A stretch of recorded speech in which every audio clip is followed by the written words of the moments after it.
যারা যে শহীদ হয়ে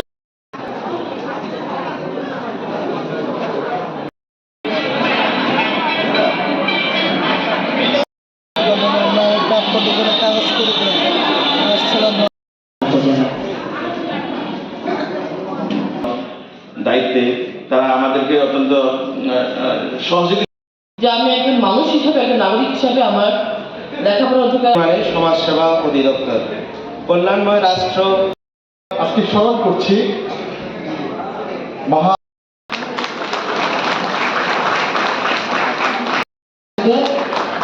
আল-আমিন ইসলাম।